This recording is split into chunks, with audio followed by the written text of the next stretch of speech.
Olá pessoal, tudo bem? Sejam todos bem-vindos. Eu sou o Valmir Nascimento, comentarista e autor de lições bíblicas pela CPAD, além também de escritor de algumas obras pela editora. Hoje nós iniciamos mais um trimestre da Escola Bíblica Dominical, terceiro trimestre da Escola Bíblica Dominical, e iniciamos agora os nossos comentários, os nossos subsídios das lições bíblicas da CPAD, lição de adultos. E nesse terceiro trimestre, o tema que estaremos estudando é exatamente esse que aqui está, esta é a lição, que tem por título O Plano de Deus para Israel em meio à infidelidade da nação, as correções e os ensinamentos divinos no período dos reis de Israel.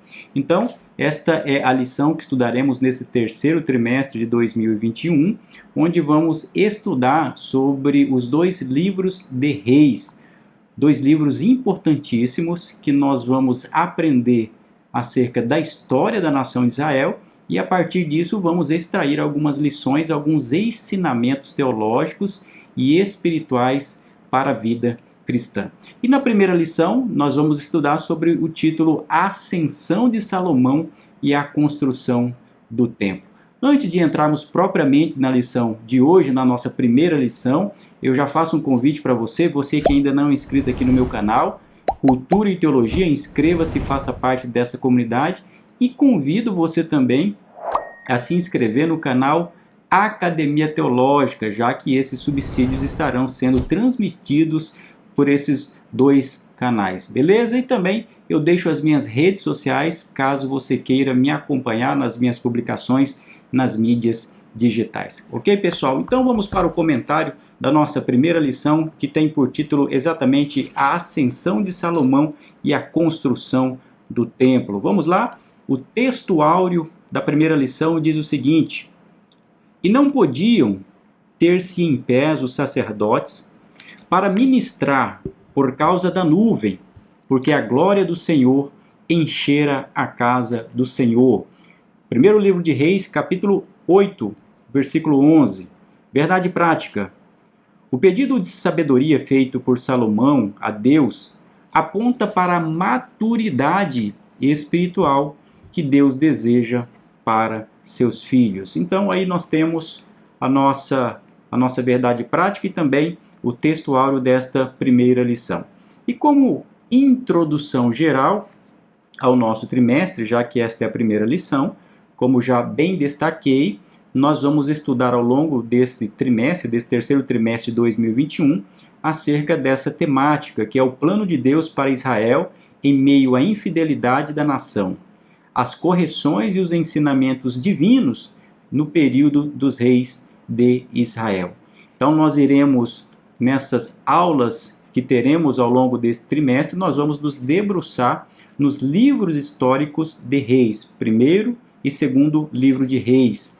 E nós vamos, ao longo dessas aulas, aprender com os erros e também com os acertos dos líderes da nação de Israel no Antigo Testamento, extraindo ensinamentos para a vida cristã nos dias atuais. É claro, é importante destacar para você que é aluno, você que é professor da Escola Bíblica Dominical, sempre que estudamos uma lição da Escola Bíblica, nós precisamos, obviamente, aprender o aspecto histórico, o aspecto teológico, mas precisamos trazer aplicações na vida cristã para o cristão em geral. Então serão 13 lições, como de costume, que teremos a oportunidade de aprofundar nessas temáticas ao longo do trimestre.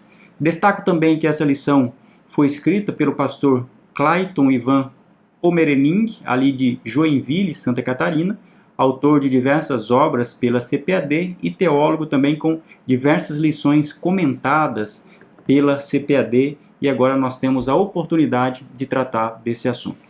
Antes de entrarmos propriamente ainda na introdução da lição de hoje, nós precisamos trazer aqui um panorama geral acerca desses dois livros de Reis, para que você entenda o contexto a partir do qual nós iremos iniciar a primeira lição. Isso é importante para termos aqui o pano de fundo e os fundamentos a partir dos quais nós iremos estudar essa temática.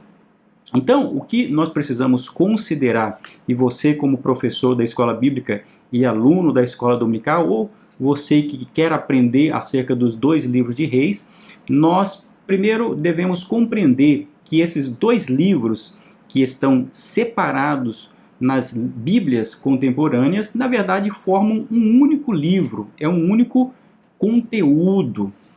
O fato é que esses dois livros foram separados a partir da Septuaginta, mas eles têm um contínuo, têm uma sequência e fazem parte dos chamados livros históricos do Antigo Testamento, o que engloba aí os livros de Samuel e também os livros de Crônicas.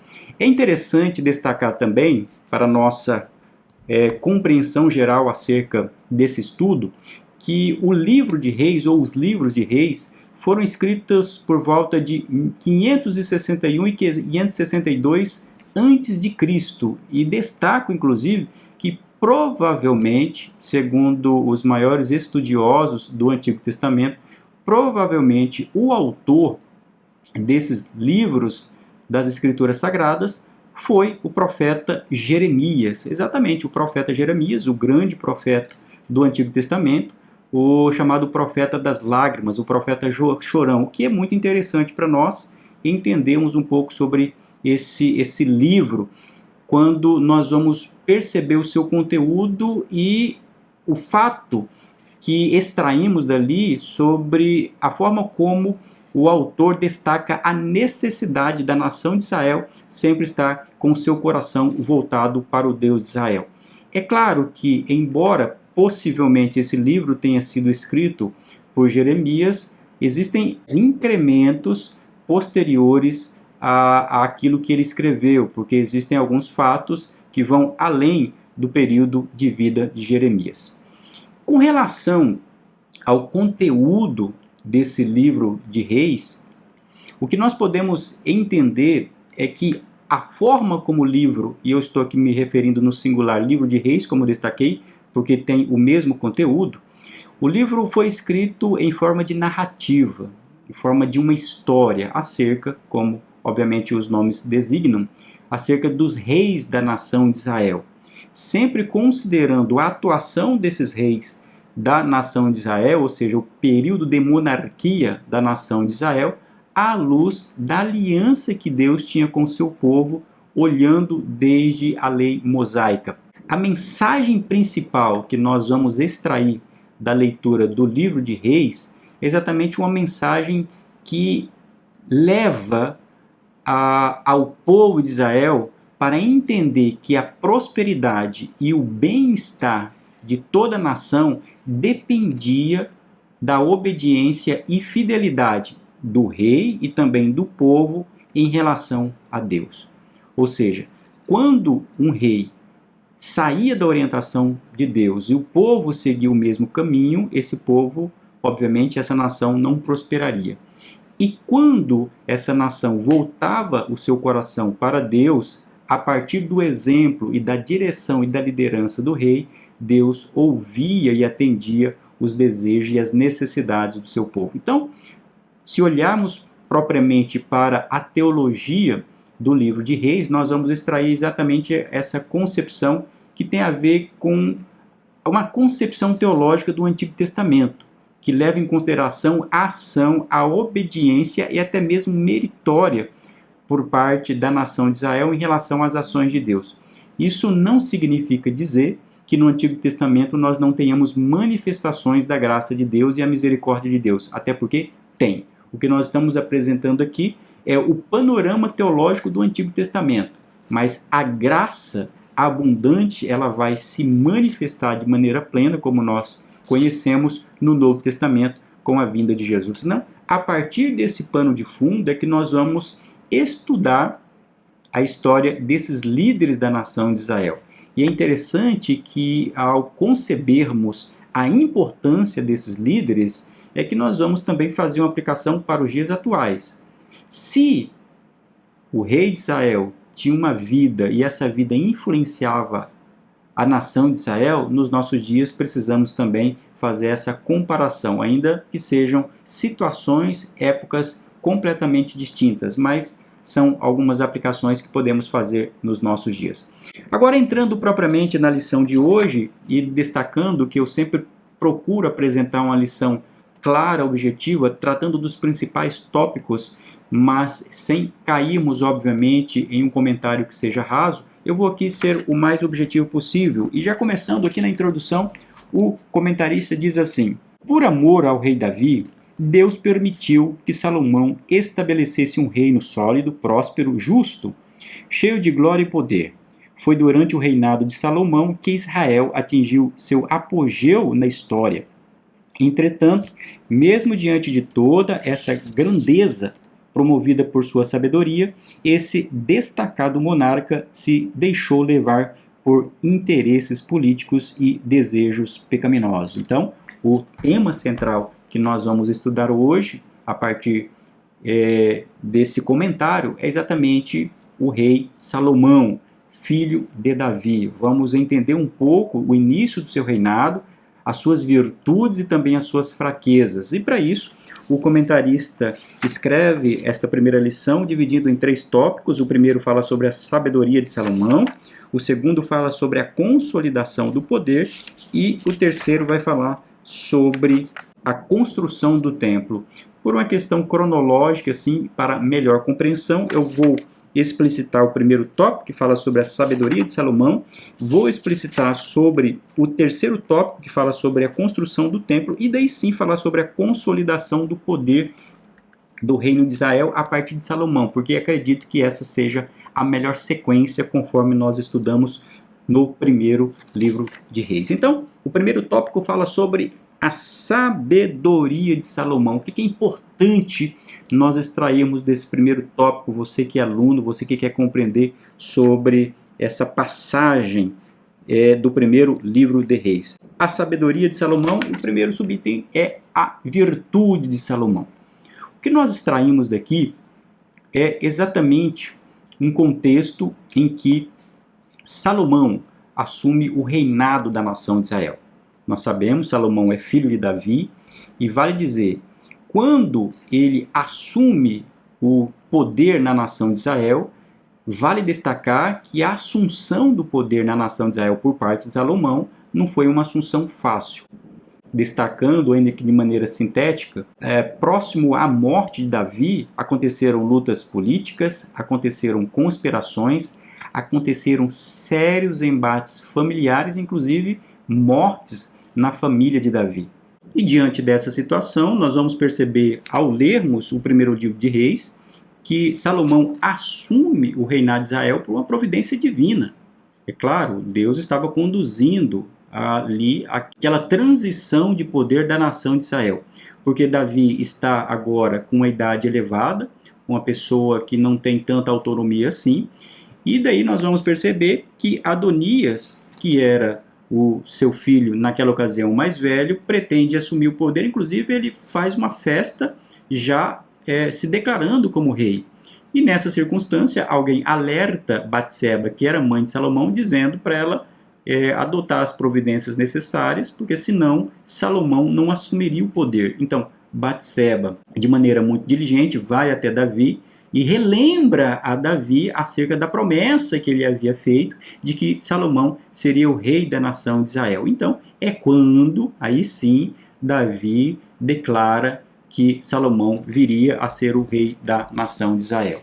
Então, o que nós percebemos ali é que a assunção do poder, quando Salomão chega a assumir o trono da nação de Israel, foi em meio a grandes desafios, a grandes embates, a partir inclusive desses grandes desafios que Davi passou durante toda a sua vida.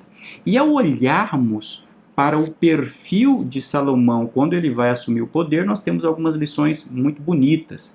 A primeira coisa que nós percebemos é a virtude ou as virtudes de Salomão nesse momento tão crucial que ele assume o poder. Quais foram essas virtudes expressas por Salomão logo no início em que ele assume o poder? Primeiro, humildade e sabedoria. A Bíblia diz que ao assumir o reinado, está lá em 1 Reis capítulo 2, ele ouve as orientações, as instruções de Davi. Isso é muito importante. Então ele ele vê a autoridade de seu pai, ele reconhece a autoridade de seu pai e para ouvir as orientações por parte do rei Davi, o que é muito importante. Existem muitas pessoas que, ao assumirem uma posição de destaque, uma posição de liderança, acabam se esquecendo ou desprezando aqueles mais antigos, mas é fundamental aquele que é mais novo ouvir a experiência dos mais antigos e principalmente nesse caso de Davi, que era um homem segundo o coração de Deus. A Bíblia vai dizer logo depois que Deus concedeu sabedoria a Salomão, que é um aspecto que nós vamos estudar logo na sequência. É uma das principais características de Salomão, que é essa sabedoria divina, essa capacidade para tomar boas decisões a partir de um pedido que ele vai fazer a Deus. Porém, antes desse dom concedido por Deus, nós vamos perceber que logo no início do seu reinado, o jovem Salomão, que era ainda um jovem, já mostrava essas virtudes, o que é bem interessante. Ele já manifestava sabedoria, ponderação e prudência, mesmo antes de receber esse dom da sabedoria por parte de Deus. Porque, de fato, nós vamos perceber aqui que aquela sabedoria que vai ser manifesta na vida de Salomão logo após o pedido que ele faz a Deus, de fato, é um dom concedido por Deus. Mas antes disso, ele já era um homem que sabia se relacionar, que sabia tomar boas decisões. Primeiro, ele era um bom estrategista político. A Bíblia diz que quando ele assume o poder, ele vai se casar com a filha do faraó do Egito. Isso gerava o quê? Gerava uma aliança política, dando poder e visibilidade a Israel, como nós vemos em 1 Reis, no capítulo 3. É claro que depois Salomão vai utilizar isso de maneira distorcida, isso vai trazer alguns prejuízos para ele. Mas o que nós percebemos aqui é essa capacidade de articulação política por parte dele. Além disso, antes inclusive de receber essa sabedoria da parte de Deus, a Bíblia diz que, ou pelo menos apresenta essas características de Salomão, que ele era um homem de visão. Ele começa a construir o seu palácio.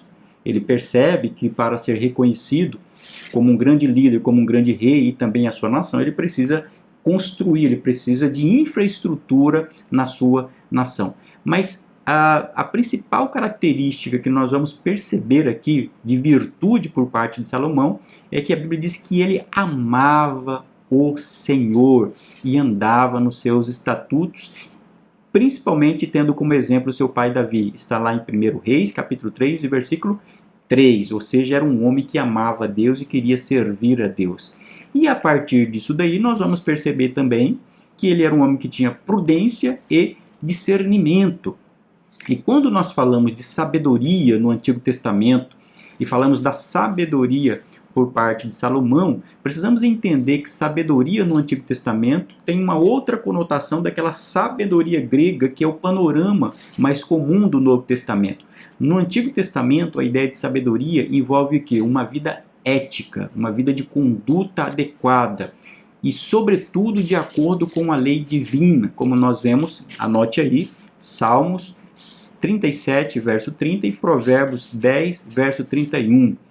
Então, o que nós vamos perceber é que sabedoria no Antigo Testamento não tem a ver com capacidade de raciocínio e nem conhecimento elevado, tem a ver com tomar decisões sábias. E dentro disso, nós vamos então ver que sim, Salomão era um homem virtuoso, era um homem sábio. Por quê? Porque quando Deus se revela a Salomão, a Bíblia diz que Deus se revela, aparece a Salomão em sonhos, o que é bem interessante, nós vamos ver algumas ações prudentes da parte de Salomão. Primeira coisa, Salomão reconhece a graça de Deus sobre a vida do pai dele e sobre a vida dele. Está em 1 Reis, capítulo 3, versículo 6. Olha, irmãos, uma atitude sábia na vida é reconhecer que nós somos dependentes da graça e da misericórdia de Deus. Salomão reconhece que ele era rei ali não pelo mérito dele, mas porque Deus foi gracioso na vida do pai dele e também na vida dele. Segundo, Salomão é humilde. Ele reconhece a sua pequenez. Ele diz que não passava, ele dizia, mas eu não passo de um jovem, não sei nem o que fazer. Está em 1 Reis, capítulo 3, versículo 7. Aliás, Nós vamos ver, inclusive, que Salomão destacava bastante esse princípio da humildade ao longo dos seus escritos, tanto que lá em Provérbios, capítulo 15, verso 33, ele diz: a humildade precede a honra. E em terceiro lugar, ele sim agia com sabedoria, porque a Bíblia diz que quando Deus fala para ele, dizendo: Salomão, faça-me um pedido, o que você quer que eu faça para você? Então, o que Salomão pede para Deus? Que ele tivesse um coração cheio de sabedoria e de discernimento para reinar. 1 Reis, capítulo 3, versículo 7. Olha que pedido prudente, meus irmãos. Aqui está uma virtude crucial na parte do jovem Salomão ainda. E é interessante que Deus vai responder, vai atender, é claro, a oração, na verdade, o pedido de Salomão. Porque Salomão podia ter pedido riqueza e não pediu. Ele poderia ter pedido glória e honra para ele e ele não pediu. Ele poderia ter pedido a morte dos seus inimigos, mas ele não pediu. Ele pediu sabedoria.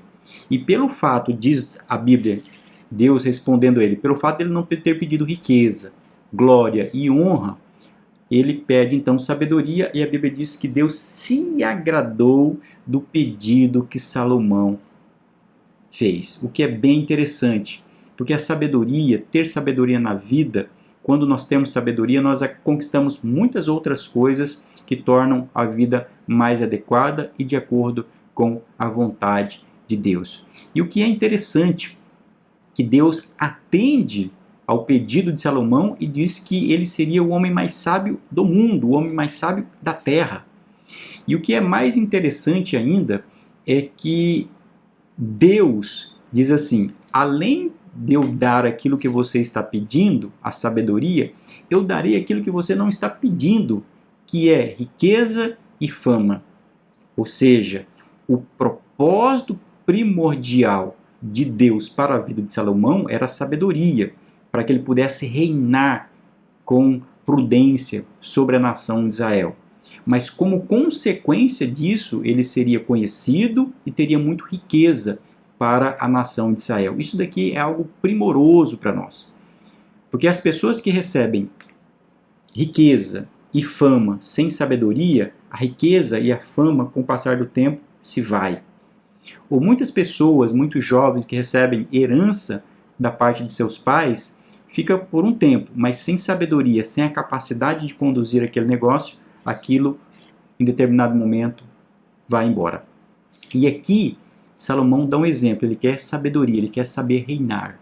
E sabedoria não é conhecimento, ele quer ter o direcionamento de Deus para tomar boas decisões. Isso é muito interessante para os nossos dias.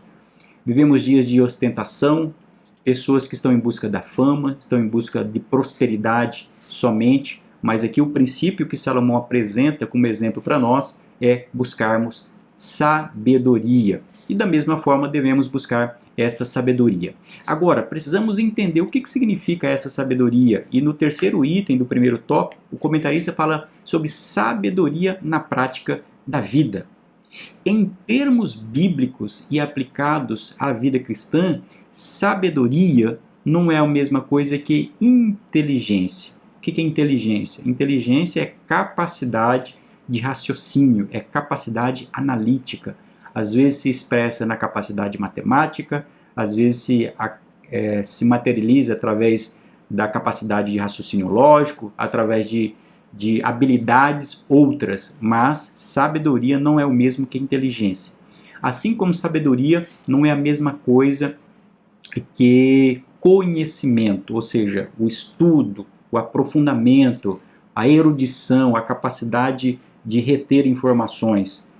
Esses dois elementos são importantes, tanto a inteligência quanto o conhecimento resultante da pesquisa, da leitura, são importantes para a vida cristã, obviamente, não se questiona isso daí. Porém, quando nós estamos falando aqui em sabedoria, em termos bíblicos, sabedoria que foi concedida a Salomão e que deve ser uma busca nossa, sabedoria não é inteligência e não é conhecimento, é a capacidade de decidir de maneira prudente, de maneira sensata, de acordo com a vontade de Deus. Tem muitas pessoas que têm conhecimento, que têm inteligência, mas a vida dele é um fracasso, porque ele não sabe tomar decisões. Decisões em relação ao trabalho, decisões em relação à família, decisões em relação a questões emocionais. Para coisas simples da vida não consegue tomar boas decisões. E ter sabedoria é exatamente isso. E a Bíblia vai nos apresentar exatamente esse princípio da sabedoria que é concedido por Deus, é a sabedoria na prática da vida. E a prática aqui tem a ver exatamente com esse comportamento na vida. E no Novo Testamento nós vamos ter essa recomendação da parte de Tiago, dizendo, olha, primeiro que nós devemos buscar essa sabedoria, mas a sabedoria que é do alto. E essa sabedoria, diz Tiago, que quem pede sabedoria, Deus a concede deliberadamente, ou seja, Deus atende a esse pedido de concessão de sabedoria, mas ele vai contrastar essa sabedoria que é do céu, que é uma sabedoria divina, através, sobretudo, da orientação do Espírito Santo, com uma sabedoria terrena, que é diabólica, ou seja, pessoas que utilizam uma suposta habilidade e sabedoria para arquitetar, para maquinar, para fazer mal para outras pessoas. A sabedoria divina, a sabedoria celestial, não tem nada a ver com isso. Então, nesse primeiro tópico que nós vamos perceber exatamente essa atitude sensata por parte de Salomão, o segundo rei da nação de Israel, que ele pede sabedoria. E esse princípio deve ser um princípio aplicado na nossa vida, de todo líder e de todo cristão. Em vez de pedirmos prosperidade, em vez de pedirmos posições de destaque, vamos pedir sabedoria para conduzir a nossa vida cristã, para tomar decisões sensatas no ambiente eclesiástico, no ambiente da família, porque nós sabemos que tomar decisões, principalmente em situações difíceis e complexas, é algo muito difícil. Então nós precisamos de pessoas que recebam esse dom da sabedoria. E depois disso, quando a Bíblia diz que Deus concede sabedoria a Salomão, ele começa a aplicar essa sabedoria plena, porque a Bíblia diz que ele é considerado o homem mais sábio da terra. O homem mais sábio, é claro, um homem instruído por Deus, um homem que recebeu esse dom da parte do próprio Deus, ele começa a colocar a sabedoria em prática. Ele começa a colocar isso como? Para administrar o seu reino, para administrar, para governar a nação de Israel. E dentre as ações que Salomão faz é construir o templo do Senhor. E vale lembrar que o templo do Senhor já era um desejo de ser construído por seu pai Davi. Davi, inclusive, tinha a planta já preparada para a construção do templo. Porém, você lembra que Deus não permitiu que Davi viesse a construir o templo. E nesse sentido, então, chega a época de Salomão, e Salomão, com toda a sua capacidade, com toda essa sabedoria, ele começa a fazer a construção. Ele se vale da planta de Davi e começa então a construir esse santuário de adoração a Deus. O propósito era exatamente cultuar a Deus e um local também que fosse feita a oferta de sacrifício, até porque o sacrifício, a adoração a Deus, através daqueles rituais, conforme consta lá na lei mosaica, era o centro do culto israelita. Se o centro do culto israelita era o sacrifício e o antigo tabernáculo, então, para adorar a Deus, o que Salomão queria fazer era construir esse templo que já havia sido pensado pelo seu pai e que atenderia uma necessidade religiosa da nação de Israel. Óbvio, Salomão, ao falar sobre esse templo, sobre a construção de templo, em uma oração a Deus, ele diz que, é claro, ele sabia, ele reconhece que Deus não habitava em edifícios, em templos construídos pela mão do homem, mas ele oferece ali a Deus para que o povo pudesse cultuar a Deus. E quando, da ocasião da consagração do templo, Salomão orou a Deus pedindo a bênção de Deus sobre aquele templo. Ele pede: Deus, abençoe esse templo. E a Bíblia diz lá em 1 Reis, capítulo 9, versículo 3, em outras palavras, que Deus dá uma bênção condicional àquele templo e à nação de Israel, dizendo: olha, Deus ouve a oração de Salomão e dá uma bênção condicional, dizendo: olha, se o povo se manter fiel aos meus mandamentos, à minha lei, eu serei com esse povo, mas se não, eu não estarei com esse povo. Ou seja, é uma bênção condicional da parte de Deus em relação ao templo. E esse templo, obviamente, teve um valor muito importante, os utensílios. Esse templo foi construído com dimensões suntuosas. Esse templo teve uma centralidade no culto que foi oferecido a Deus historicamente, e ali também Deus se manifestou, a glória de Deus foi manifesta naquele templo. Veja o que diz o terceiro item do terceiro tópico que nós antecipamos, a glória do Senhor. A glória do Senhor se manifestou no templo, depois de pronto, em duas ocasiões especiais. A primeira foi quando os sacerdotes levaram a arca para o lugar santíssimo. A glória foi tanta que eles não puderam permanecer de pé para ministrar os serviços sagrados.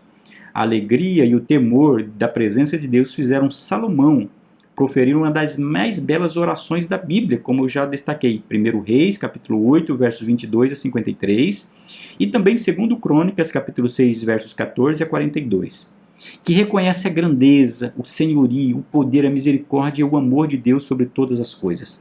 A segunda ocasião que a glória do Senhor se manifestou foi quando Deus respondeu a Salomão na inauguração do templo, 2 Crônicas, capítulo 7, versículos 1 a 3. Desta vez, além da glória, desceu também fogo do céu e consumiu o holocausto e o sacrifício. Ou seja, fica claro ali que Deus aceitou aquela construção, desde que o povo, aqueles sacrifícios estivessem sendo realizados de acordo com a vontade de Deus e com o coração puro da parte da nação de Israel. É claro que, posteriormente, esses sacrifícios eles vão ser pervertidos e ter uma destinação equivocada, mas até aquela ocasião Deus recebe a forma como o povo estava se propondo e, nesse caso, a construção do templo por Salomão. E nós sabemos que era um templo suntuoso, que tinha a mesma planta do tabernáculo antigo que era adotado pela nação de Israel ali no deserto, que tinha toda aquela prática cerimonial de sacrifício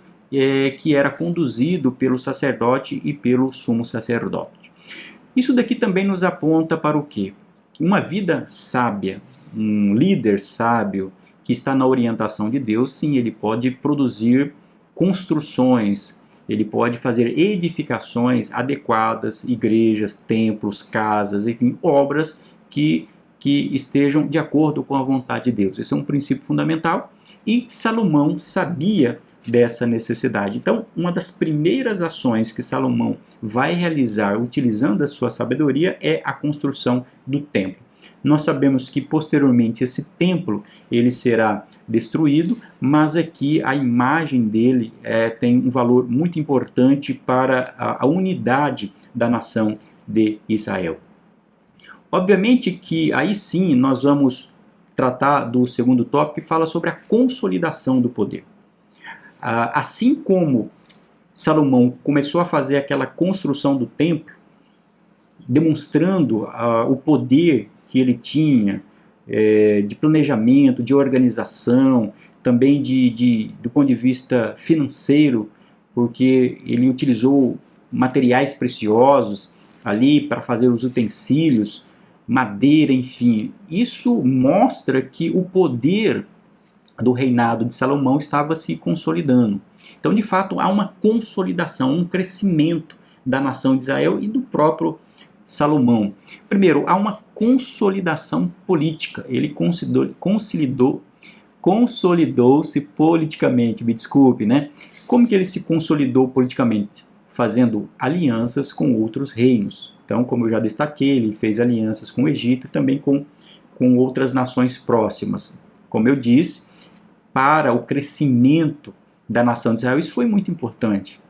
Porque vale lembrar que antes de Salomão, a nação de Israel é considerada um pequeno grupo, uma pequena nação inexpressiva do ponto de vista geopolítico. É a partir de Salomão e a partir desses relacionamentos, dessas alianças políticas, que a nação de Israel vai se consolidar e vai ter espaço em termos de relacionamento com as demais nações. Como eu disse, isso é bom por um lado, porque isso estabelece relacionamentos com outros grupos sociais, com estrangeiros, mas depois isso vai trazer consequências inadequadas a partir da usurpação de uma forma equivocada de se fazer esse relacionamento político. Segundo, há uma consolidação do reino de Israel com a liderança de Salomão do ponto de vista administrativo. Ou seja, o reino de Israel começa a crescer, a ficar rico de fato, né? A Bíblia diz que Salomão provê uma organização, provê suprimentos através de cereais, através de animais. Então, de fato, Salomão era um grande líder, era um grande gestor, era um grande rei, era um grande governante da nação de Israel. Ele tinha, obviamente, os seus assessores, mas ele tinha uma capacidade de planejamento, uma visão muito ampla daquilo que o povo precisava, o que é muito interessante. Então ele sabia que era preciso ter mantimento, ele precisava de animais, ele precisava organizar os estoques e fazia uma organização administrativa e de pessoas para que o reino tivesse uma organização, uma gestão adequada. Ele se consolida também de maneira na esfera militar, porque a Bíblia diz que ele organiza um grande exército composto por soldados equipados e alimentados com carros e cavalos. Isso era muito importante para a nação de Israel. É claro que poderia ser atacada a todo instante. Então, o fortalecimento das bases da segurança da nação de Israel também foi um feito importantíssimo por parte de Salomão. Também ele se estrutura, se consolida. Essa palavra está difícil nessa aula, hein, meus irmãos? Ele se consolida socialmente. Por quê? Porque quando ele se organiza socialmente, ele também cria o que é uma paz social em Israel. Porque o povo tinha alimento, o povo tinha organização e o povo tinha segurança. E isso gerava uma paz social. Aliás, a radical da palavra Salomão vem de Shalom. E Shalom era aquela paz social do antigo Israel. Então veja que há de fato uma consolidação do poder ali da nação de Israel sobre a liderança de Salomão. O exemplo mais clássico é que ele é reconhecido pelos outros reinos. Nós temos aquele episódio muito comum, que geralmente é citado, que é a visita da rainha de Sabá, que era uma liderança geopolítica na ocasião muito forte, e ela, ouvindo os feitos que eram relatados por diversas pessoas daquilo que Salomão estava fazendo em Israel, ela vai lá para ver de fato com seus próprios olhos aquilo que Salomão estava fazendo. E a Bíblia diz que quando ela chega lá, ela faz diversas perguntas para Salomão. Salomão responde todas as perguntas da rainha de Sabá. Ela observa também a organização, a orquestração e tudo aquilo que estava sendo feito naquele reino, e ela fica então perplexa e diz: olha, de fato me disseram muita coisa acerca do seu reino, Salomão, mas não haviam me dito tudo aquilo que você tem feito aqui. Ou seja, ela vê de fato e confirma a consolidação do poder de Salomão, porque de fato Salomão organizou e fez com que Israel começasse a ter uma relevância geopolítica naquela ocasião, seja através das suas construções, seja através de seus relacionamentos políticos e também através da sua organização militar. Porém, e aqui é um outro aspecto, embora Salomão tenha sido um grande líder da nação de Israel, um homem que começou com um coração humilde, um coração sábio, um coração voltado para obedecer a Deus e para seguir à risca o propósito do seu pai Davi, nós temos aqui um capítulo muito triste na vida de Salomão, que é exatamente o orgulho precede a ruína, ou seja, os erros que foram cometidos por parte desse rei de Israel, que é o rei Salomão. Por quê, meus irmãos? Porque nós temos um princípio bíblico fundamental que nenhum homem é infalível. Nem Davi, nem seu filho Salomão, nesse caso, eram homens infalíveis. E nem mesmo o homem mais sábio da terra, Salomão, estava isento de erro. Então, infelizmente, depois desse crescimento, depois desse apogeu que a nação de Israel alcança através da liderança de Israel, através da liderança de Salomão, nós vamos perceber que Salomão deixou-se levar pela soberba, pelo orgulho e também pelas paixões carnais. Isso é uma infelicidade, mas é importante nós destacarmos isso daqui. E é interessante, porque a Bíblia não esconde o pecado e o erro de ninguém. A Bíblia não passa pano, a Bíblia não vai maquiar o erro por parte dos homens e principalmente dos grandes reis da nação de Israel. Aquilo que deve ser apresentado como virtude e ações corretas, a Bíblia apresenta, mas também os erros são revelados, como é o caso aqui. O que aconteceu com Salomão? Salomão realmente se deixou levar, poder subiu, né, a cabeça de Salomão e, ao mesmo tempo, isso começou a conduzi-lo a ações estranhas, equivocadas, apartadas da vontade de Deus.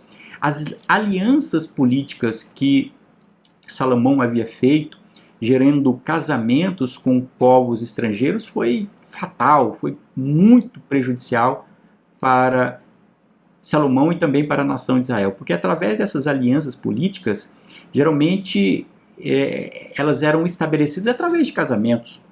Na antiguidade era assim, para que uma nação se vinculasse a outra, tanto na antiguidade do Antigo Testamento, antes de Cristo, mas depois, até na Idade Média, nós temos esses arranjos políticos através de casamentos para a consolidação de nações. Então, o que Salomão faz é exatamente isso. E isso trouxe um prejuízo muito grande.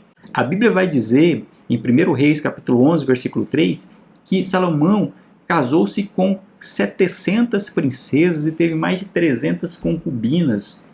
E a Bíblia diz que essas mulheres o levaram a se desviar. Veja, não é que a culpa em si eram dessas mulheres. Salomão, melhor dizendo, já havia colocado no seu coração esse tipo de conduta. Isso gerou o quê?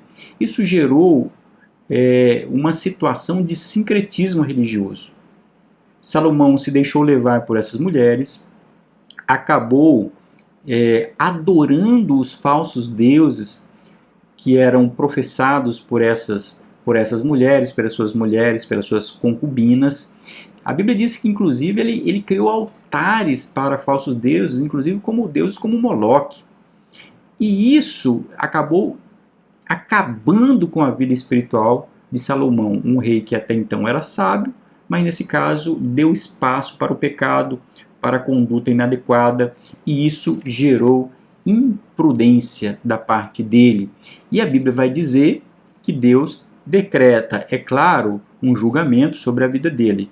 A Bíblia diz que Deus tiraria parte do reino de Davi, por conta dessa conduta de Salomão, ou seja, parte porque realmente haveria a separação do reino. Ou seja, o orgulho, aquilo que havia crescido no coração de Salomão, o que inicialmente era algo positivo, de repente se converteu em algo negativo. E isso é um exemplo para nós. Devemos ter sabedoria. Todo cristão, o cristão mais simples é aquele que ocupa espaço. Mas se Deus colocou algo para nós realizarmos, e Deus nos colocou em uma posição estratégica, não deixemos que isso suba a nossa cabeça. Que mantenhamos aquela mesma humildade que começamos lá no início. Se Salomão mantivesse aquela mesma humildade que ele manteve lá no início, como uma pessoa pequena, uma pessoa simples, que carecia da graça de Deus, ele não chegaria a esse problema. Infelizmente, com o passar do tempo, isso foi brotando o orgulho no coração dele. Talvez ele olhou para o palácio e disse assim, olha, tudo isso foi eu quem construí. Eu tenho tantas mulheres, eu tenho relacionamentos com tantas nações. Veja o templo que eu construí, veja o meu exército militar. Enfim, isso infelizmente acabou entrando no coração dele e foi minando a vida espiritual. Não foi de uma hora para outra. E a queda, a ruína espiritual de uma pessoa começa exatamente por essas pequenas coisas que não vão sendo notadas. Então que isso fique claro nessa lição. E assim nós precisamos realmente destacar que no início da vida de Salomão é um homem, um grande exemplo para todo cristão, um exemplo de piedade, um exemplo de humildade, um exemplo de sabedoria, inclusive essa disposição para pedir a Deus que lhe desse sabedoria e não poder e não fama. Agora, a pergunta que alguém pode fazer, já para encerrar essa nossa lição é, e Salomão se arrependeu no fim da sua vida? Qual que foi o fim de Salomão? O que eu posso dizer em relação a essa pergunta é que não é uma pergunta fácil, né? Muito pelo contrário, é uma pergunta intrigante e muito difícil de se responder, até porque a Bíblia não apresenta, com relação ao depois da vida de Salomão, esse destino dele, assim podemos dizer. Agora, algo nós podemos aqui apresentar no final dessa lição. É que possivelmente Salomão foi o escritor do livro de Eclesiastes. E sendo Salomão o escritor do livro de Eclesiastes, já numa idade mais avançada, nós extraímos do livro de Eclesiastes uma reflexão de Salomão acerca da própria vida. Ele diz ali, em outras palavras, que ele buscou a felicidade, o êxito em várias coisas. Buscou na sabedoria própria, né? Buscou a felicidade no poder, no dinheiro e na fama. E em nada disso ele encontrou a satisfação e a alegria do viver. Ele chegou à conclusão que tudo debaixo desta terra, nesse plano terrenal, tudo é vaidade. Vaidade das vaidades. Em outras palavras, quando chega nesse momento da vida, nós vemos um Salomão já cético em relação a muitas coisas. Não que ele não encontrasse sentido para a vida naquela ocasião. O que nós vemos ali de Salomão é que ele entende que a vida dele e as respostas que ele havia encontrado até então a partir da autocapacidade, daquele orgulho que ele havia buscado, não encontra satisfação. Mas ele vai perceber que a satisfação plena da vida é encontrada em um princípio que é temer a Deus. Tanto que ele diz assim em Eclesiastes capítulo 12, versículos 13 e 14. De tudo o que se tem ouvido, o fim é, diz ele, teme a Deus e guarda os seus mandamentos. Porque isto é o dever de todo homem, porque Deus há de trazer a juízo toda obra e até tudo que está encoberto, quer seja bom, quer seja mal. Enfim, então um trecho, são palavras de um homem que chega ao final da sua vida e verifica, sim, que tomou decisões equivocadas e chega à conclusão que a parte mais importante da vida é temer a Deus. E eu concluo essa lição com o comentarista, dizendo o seguinte: nunca houve na terra um homem com tanta sabedoria como Salomão, e que soubesse empregá-la com justiça e correção durante anos de reinado. Este grande rei de Israel, em seu governo, proporcionou ao povo de Deus um longo período de paz, harmonia e prosperidade. Ele usou sua sabedoria tanto para consolidar seu poder, quanto para construir um majestoso templo para morada e culto a Deus. Amém? Que você tenha sido edificado, inspirado por esse tema, por essa lição, e nós nos vemos na nossa próxima aula. Até lá. Que Deus abençoe a tua vida.